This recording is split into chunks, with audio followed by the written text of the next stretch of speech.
নমস্কার বন্ধুরা, গল্পের হাটে আপনাদের সকলকে স্বাগত জানাই।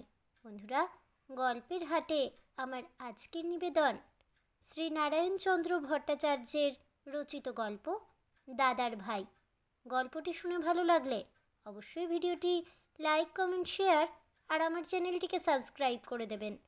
তাহলে চলুন বন্ধুরা, গল্পটি শুরু করা যাক। গল্প পাঠে আমি বৈশালী, আর আপনারা শুনছেন আজকের গল্প দাদার ভাই। বুদ্ধিমান মুক্তার অবিনাশ দে মৃত্যুকালে আপনার সমগ্র সম্পত্তি কেন যে গোয়ার গোবিন্দ বৈমাত্রেয় ভাই বিনোদের নামে উইল করিয়া দিল, তাহা আমড়াগাছির কোনো বুদ্ধিমান ব্যক্তি ভাবিয়া স্থির করিতে পারিল না। বিষয় যে নিতান্ত অল্প তাহা নয়। 8,500 টাকার কোম্পানির কাগজ, 70 বিঘা লাখ রাজ জমি, তাছাড়া ঘর, ভিটা, পুকুর, বাগান, বাগিচা এসবই ছিল। এ সকলই অবিনাশের মুক্তারির পয়সায় উপার্জিত। ভিটেটুকু ছাড়া আর কিছুই পৈতৃক ছিল না। অবিনাশের দ্বিতীয় পক্ষের স্ত্রী ছিল, 7 বছরের ছেলে কালীচরণ ছিল। ইহা সত্ত্বেও অবিনাশ যে কেন বৈমাত্রেয় কনিষ্ঠ ভ্রাতাকে অবাধ্য গোয়ার গোবিন্দ বিনোদকে সম্পত্তির উত্তরাধিকারী করিয়া গেল, তাহা একদিকে যেমন অতিমাত্র বিস্ময়জনক, অন্যদিকে তেমনি অবিনাশের নির্বুদ্ধিতার পরিচায়ক। ইহা ভাবিয়া লইতে কাহারও বিলম্ব হইল না।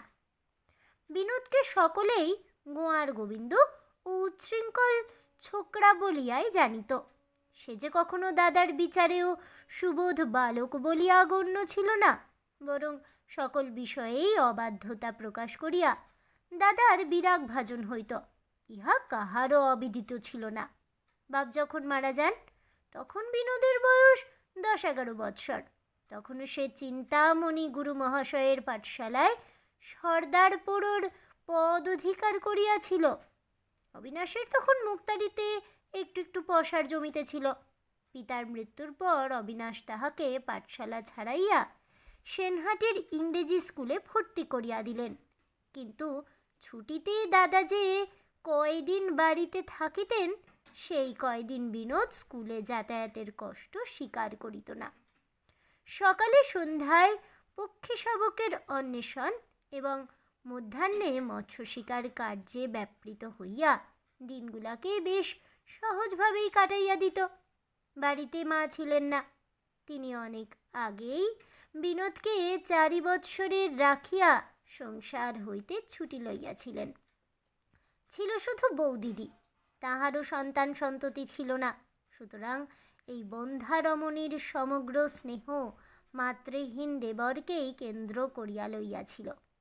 অপত্য স্নেহটা পরের ছেলের উপর আসিয়া পড়িলে তাহা নিজের ছেলের অপেক্ষা কিছু অতিরিক্ত মাত্রাতেই প্রকাশ পায়।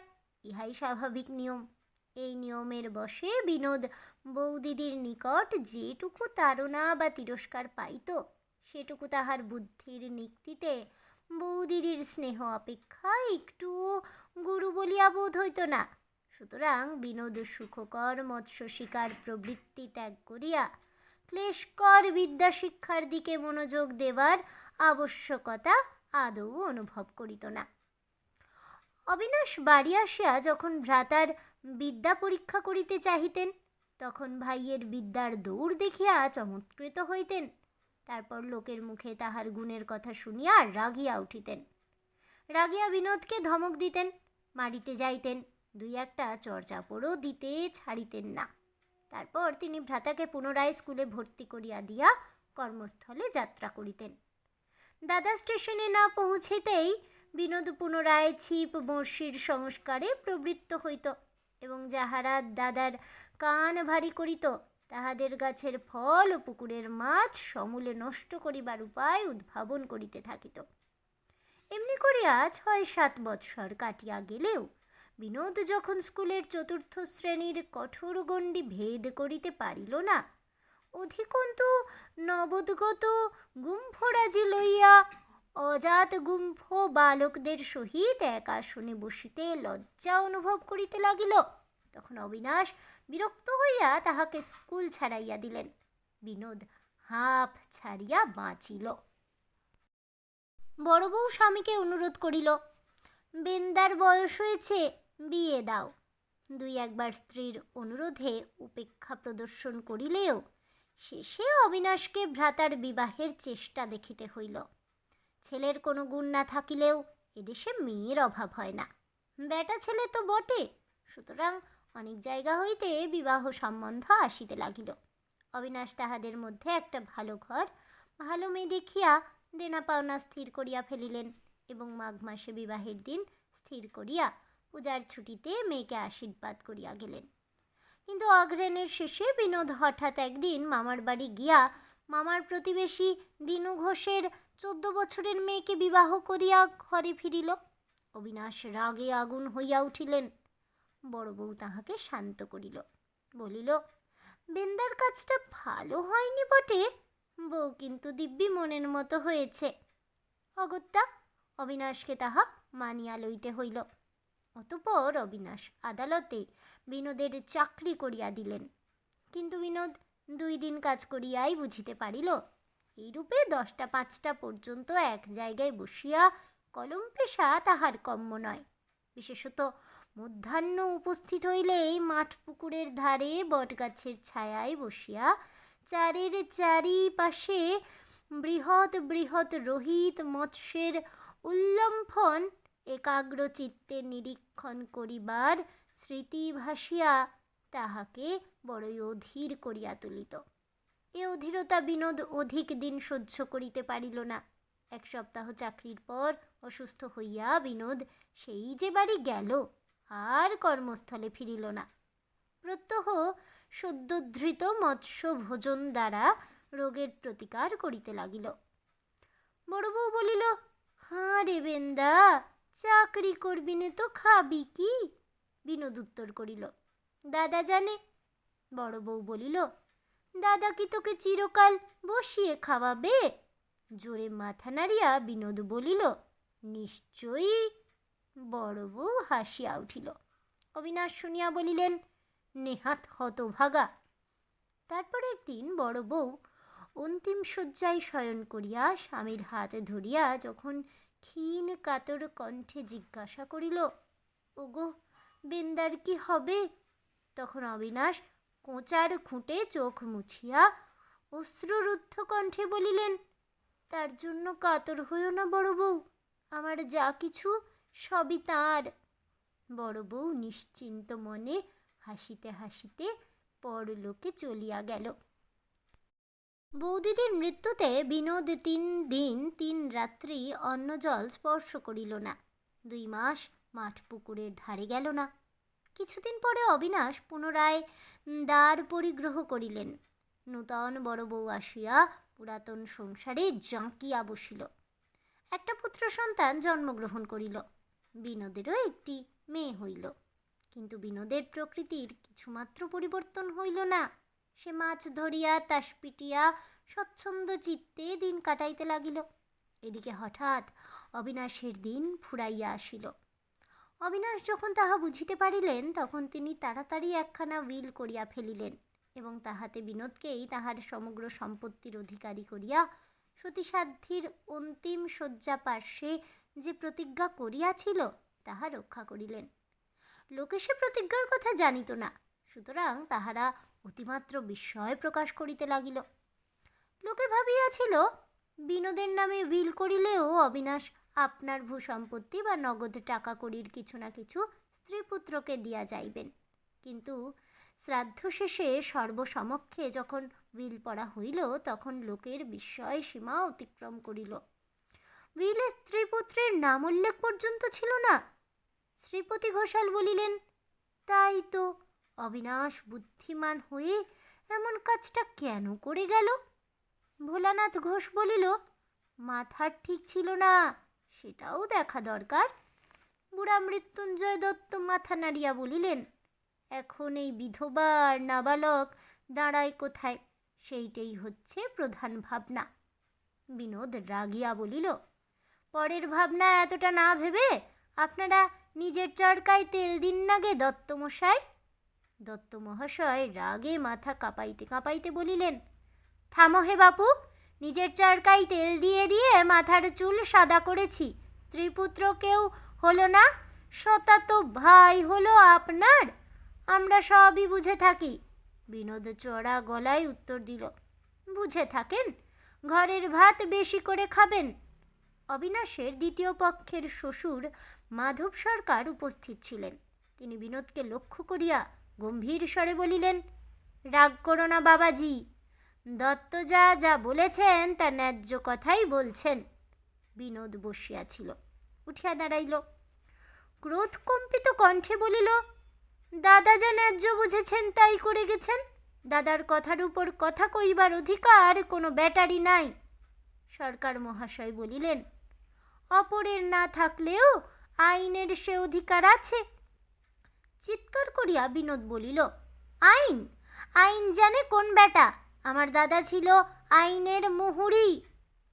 বিনোদ রাগে জোরে জোরে পা ফেলিয়া বাড়ির ভিতরে চলিয়া গেল। উপস্থিত সকলেই পরস্পর মুখ চাওয়াচাওয়ি করিয়া সভা ভঙ্গ করিলেন। বাড়ির ভিতর গিয়া বিনোদ বড় বউকে ডাকিয়া বলিল, শুনেছ বড় বউ, বেটারা বলে কি না দাদা বেআইনি কাজ করে গেছেন? আরে বেটারা, আমার দাদা কি যে সে লোক ছিল, আইনের পাকা জুহুরি, বুঝলে বড় বউ, আইনের পাকা জুহুরি। বড় বউ মুখ ভার করিয়া রহিল, কোনো উত্তর দিল না। মাধব সরকার দত্তজার নিকট গিয়া জিজ্ঞাসা করিলেন, ব্যাপারটা কি বলুন দেখি, আমার বোধ হয় উইলটা জাল। দত্তজা ঘাড় নাড়িয়া উত্তর দিলেন, উইল যে জাল নয় তা আমি জানি, তবে সে সম্বন্ধে আপনার জামাতার মাথা ঠিক ছিল কি না সেইটাই হচ্ছে কথা। প্রমাণ করতে পারবেন? সরকার মহাশয় বলিলেন, একজন ভালো উকিলের সঙ্গে পরামর্শ করে দেখি। কয়েকদিন কন্যা গৃহে অবস্থানের পর সরকার মহাশয় যেদিন গৃহগমনে উদ্যত হইলেন, সেদিন মেয়ে কাঁদিতে কাঁদিতে বলিল, আমার কি হবে বাবা? সরকার মহাশয় কন্যাকে আশ্বাস দিয়া বলিলেন, কোনো চিন্তা নাই মা, মাধব সরকার বেঁচে থাকতে আর একজন যে তোমার বিষয় ফাঁকি দিয়ে নেবে তা কখনোই হবে না। তাসের আড্ডায় দুইখানা ছক্কা এবং একখানা বোম খাইয়া বিনোদ যখন নিতান্ত অপ্রফুল্ল চিত্তে ঘরে আসিল, তখন ছোট বউ তাহার সম্মুখে গিয়া সকাতরে বলিল, ওগো, তোমার পায়ে পড়ি, যাদের বিষয় তাদের ফিরিয়ে দাও। আমার সতু বেঁচে থাক, তুমি ভিক্ষে করে এনে তাকে খাওয়াবে। বিনোদ হুঁকা কলিকা লইয়া তামাক সাজিতে যাইতেছিল।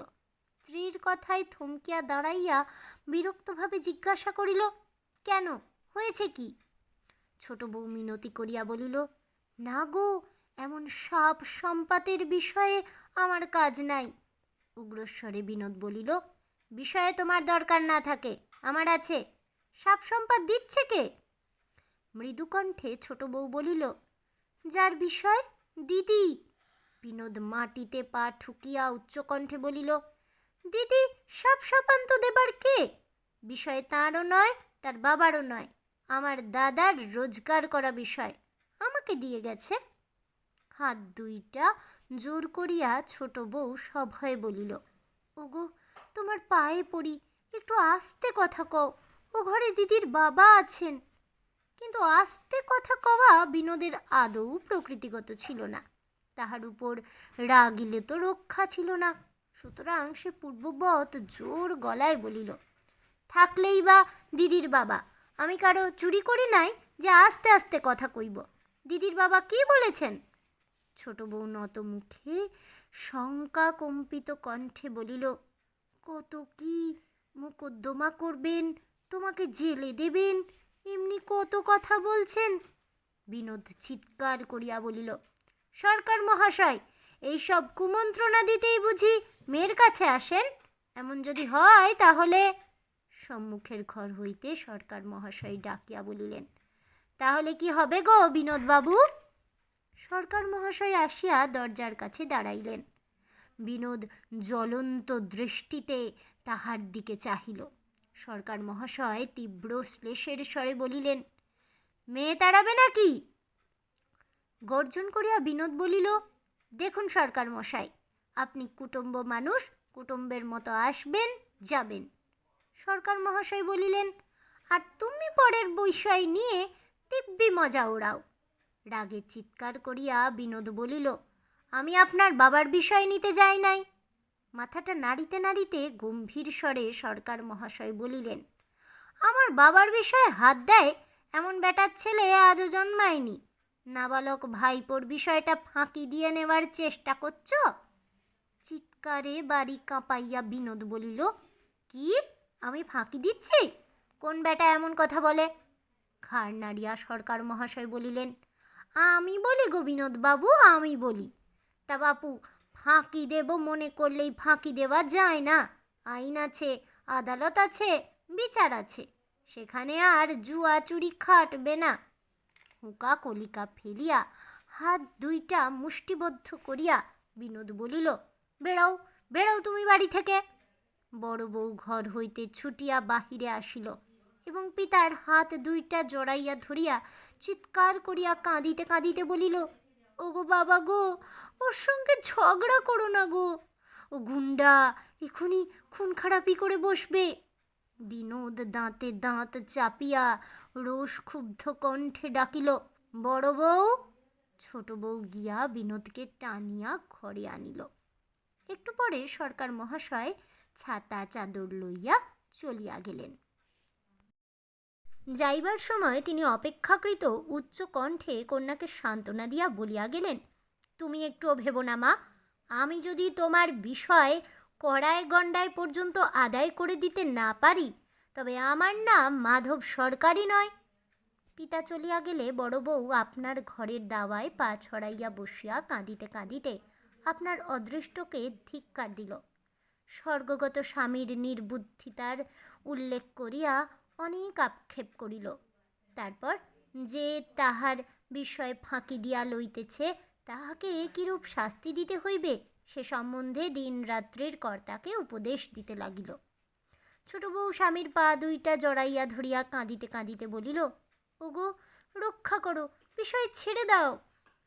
দন্তে দন্ত ঘর্ষণ করিয়া বিনোদ বলিল, এক কড়া কানা করিও ছাড়ব না, দেখি কে আমার দাদার চালের উপর চাল চালতে পারে।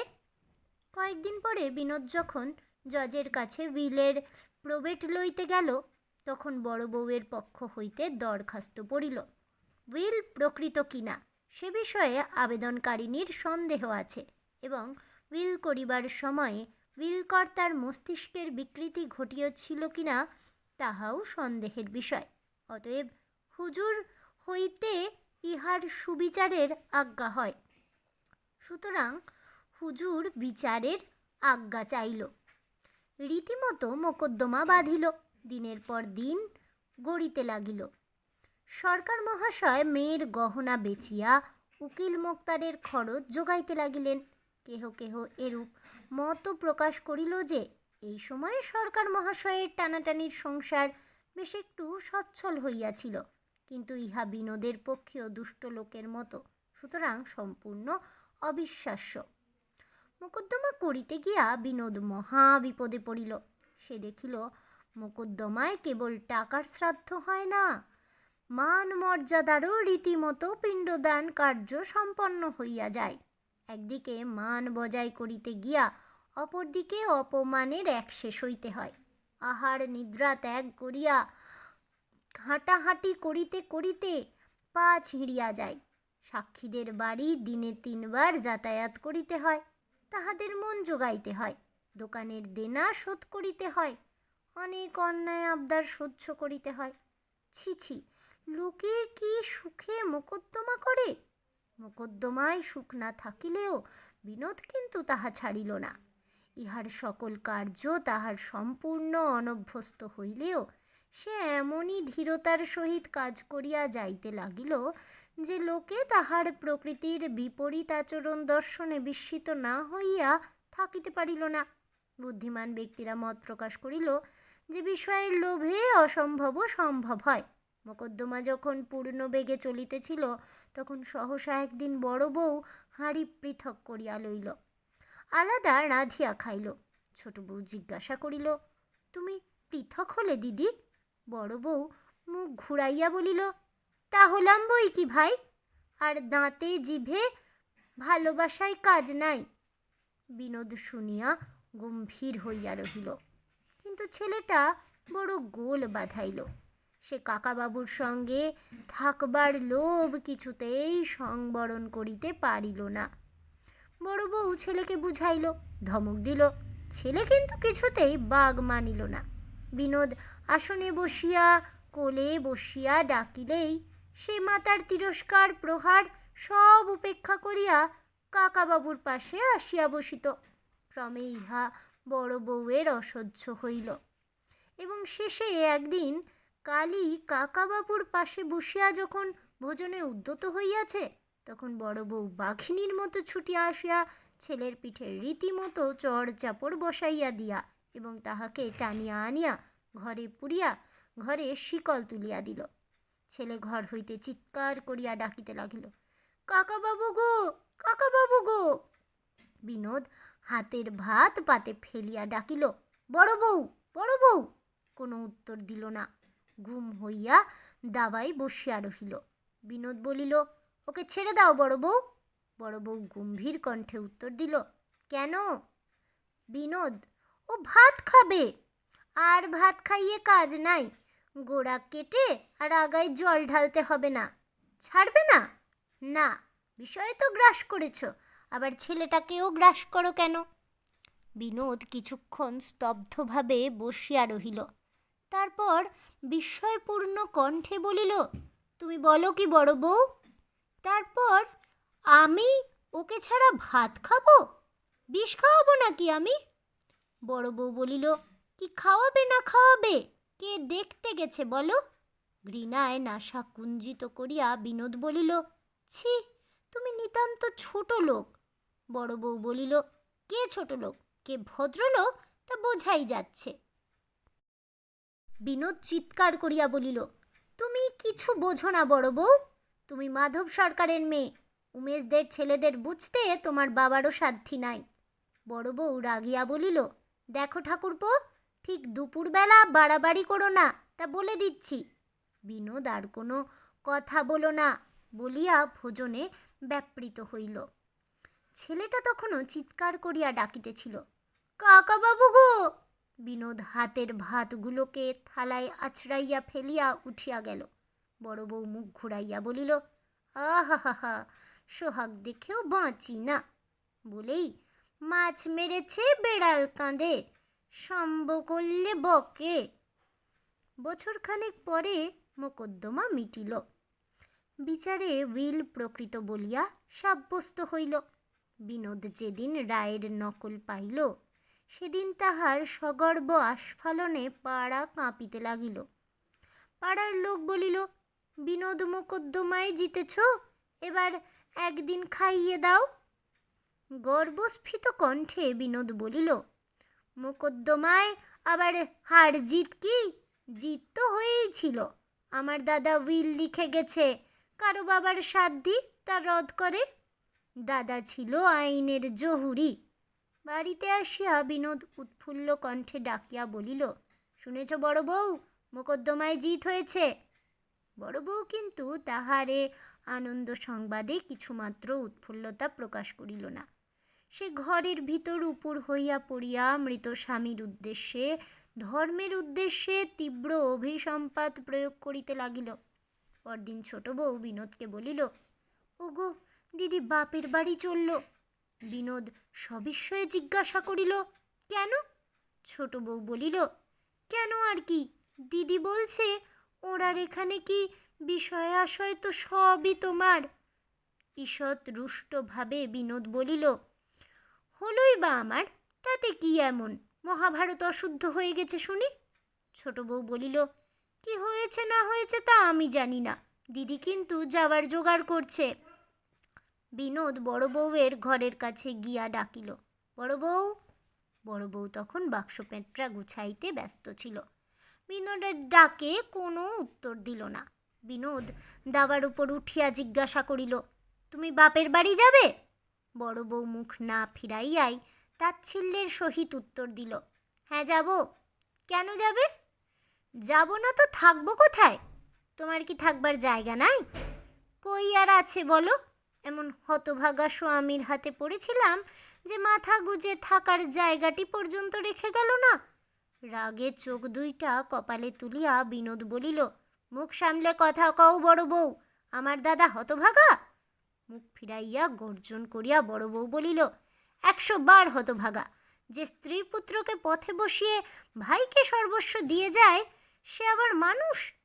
বিনোদ কঠোর দৃষ্টিতে বড় বউয়ের দিকে চাহিয়া স্তম্ভিতভাবে দাঁড়াইয়া রহিল।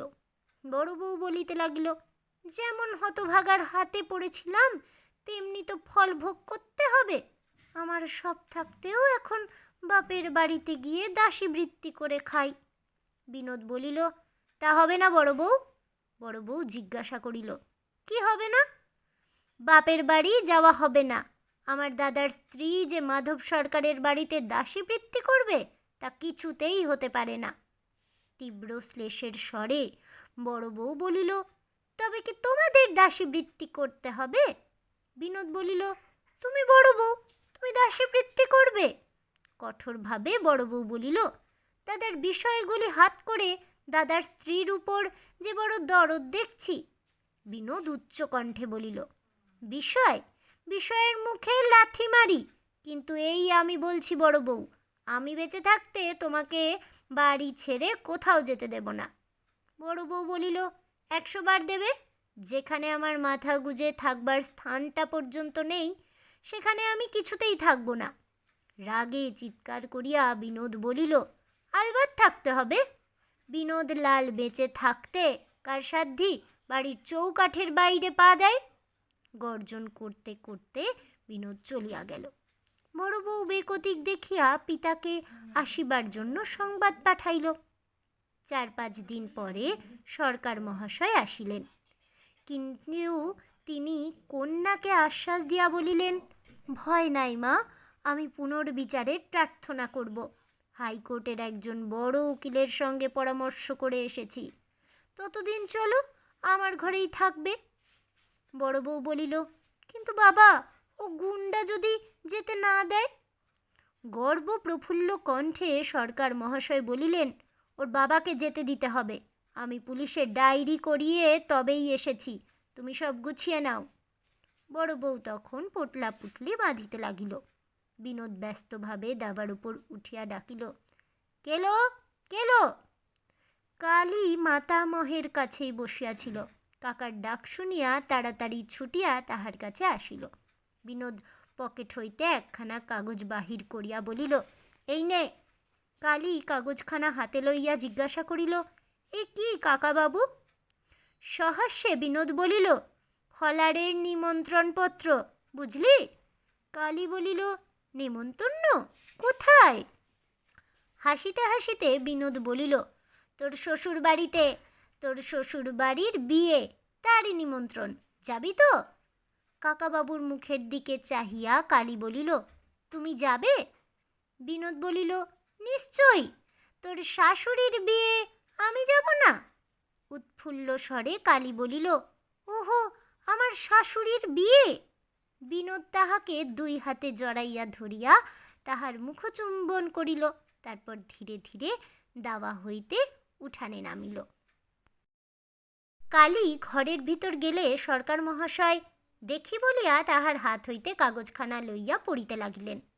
বড় বউ জিজ্ঞাসা করিল, কিসের কাগজ বাবা? বিস্ময়ের আতিশয্যে সরকার মহাশয়ের হাতখানা তখন কাঁপিতেছিল, গলাটা শুকাইয়া কাঠ হইয়া আসিয়াছিল। কষ্টে একটা ঠোক গিলিয়া তিনি বলিলেন, দানপত্র। বড় বউ বিস্ময়ের সহিত জিজ্ঞাসা করিল, দানপত্র? শুষ্ক মুখে ধরা গলায় সরকার মহাশয় বলিলেন, জামাই যে সম্পত্তি উইলে বিনোদকে দিয়ে গিয়েছিল, বিনোদ সেই সব সম্পত্তি কালীর নামে দানপত্র করে দিয়েছে। বড় বউয়ের বিস্ময় স্তম্ভিত কণ্ঠ হইতে উচ্চারিত হইল, সব? সরকার মহাশয় বলিলেন, হ্যাঁ, সব। বড় বউ হাঁ করিয়া বাপের মুখের দিকে চাহিয়া রহিল। সরকার মহাশয় কাগজখানা তাহার হাতে দিয়া বলিলেন, এখানা যত্ন করে তুলে রাখ। বড় বউ কাগজখানা হাতে লইয়া ঘরের বাহিরে আসিল। উচ্চকণ্ঠে ডাকিল, ঠাকুরপো। বিনোদ তখন জামা ছাড়িয়া দাওয়ায় তামাক সাজিতে বসিয়া উগ্রকণ্ঠে বলিল, দেখো বড় বউ, এবার যদি কোথাও যেতে চাও তাহলে ভালো হবে না, এই বলে রাখছি। আমি একটা খুন খারাপি না করে কিন্তু ছাড়ব না। বড় বউ স্তম্ভিত দৃষ্টিতে দেবরের মুখের দিকে চাহিয়া দাঁড়াইয়া রহিল। ঘরের ভিতর বসিয়া সরকার মহাশয় আপন মনে বলিলেন, আপাদ মস্তক বোকারাম, দাদার উপযুক্ত ভাই বটে। তাহলে বন্ধুরা, আমার আজকের এই গল্পটি শুনে কেমন লাগলো অবশ্যই আমাকে কমেন্টে জানাবেন। ভিডিওটি ভালো লেগে থাকলে লাইক শেয়ার করতে ভুলবেন না। আমার চ্যানেলের নতুন বন্ধু হয়ে থাকলে চ্যানেলটিকে সাবস্ক্রাইব করে দেবেন। পাশে থাকা বেল বাটনটি প্রেস করে রাখবেন নতুন গল্পের নোটিফিকেশন পাওয়ার জন্য। ফিরে আসছি পরবর্তী গল্প নিয়ে। ততক্ষণ সবাই ভালো থাকুন, সুস্থ থাকুন, আর অবশ্যই সঙ্গে থাকুন আর দেখতে থাকুন গল্পের হাট।